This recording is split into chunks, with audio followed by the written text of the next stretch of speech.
বন্ধুরা, খুবই গুরুত্বপূর্ণ একটি অঙ্কের সমাধান করব আজকে। সেটা হলো, এখানে 36টি ব্যাগের দাম 1800 টাকা হলে 500 টাকার কয়টি ব্যাগ পাওয়া যায়। এটা আমরা খুব সহজে যেভাবে আজকে সমাধান শিখব সেটা হলো, এখানে 1800 টাকায় পাওয়া যায় কয়টি ব্যাগ? 36টি ব্যাগ। তাহলে আমরা প্রথমে কি লিখতে পারি? প্রথমে আমরা লিখব 1800 টাকায়। তাহলে 1800 টাকায় 1800 টাকায় পাওয়া যায়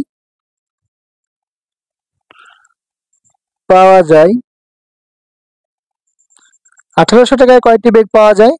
1800 টাকায় পাওয়া যায় 36টি ব্যাগ। তাহলে আমরা এখানে লিখবো 36টি।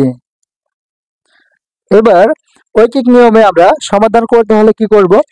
এবার আমরা এখানে লিখব, যেহেতু 1800 টাকায় পাওয়া যায় 36টি ব্যাগ, তাহলে 1 টাকায় কয়টি ব্যাগ পাওয়া যায়? তাহলে আমরা এখানে লিখব, অতএব 1 টাকায় পাওয়া যায়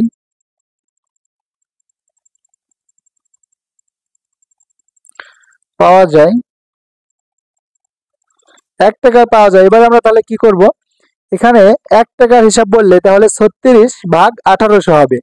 তাহলে এখানে আমরা লিখব 36 ভাগ 1800, এখানে টি। এইবার এখানে প্রশ্ন চাইছে কি? প্রশ্ন চাইছে 500 টাকার কয়টি ব্যাগ পাওয়া যায়। যেহেতু 500 টাকায় কয়টি ব্যাগ পাওয়া যায় এটা আমরা বের করব।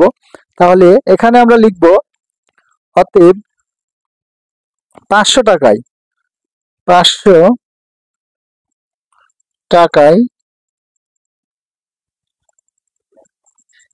500 টাকায় পাওয়া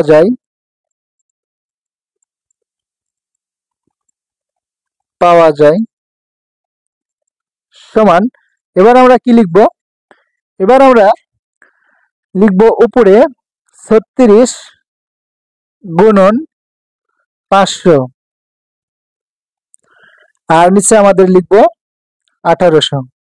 এবার যদি কাটাকাটি করি তাহলে এই 2 শূন্য আর এই 2 শূন্য কাটে, আর 18 দিয়ে যদি 36কে কাটা হয় তাহলে এখানে আমাদের হবে 2, আর এই 2 আর এই 5 দিয়ে যদি গুণ করি তাহলে এখানে আমাদের হবে 10।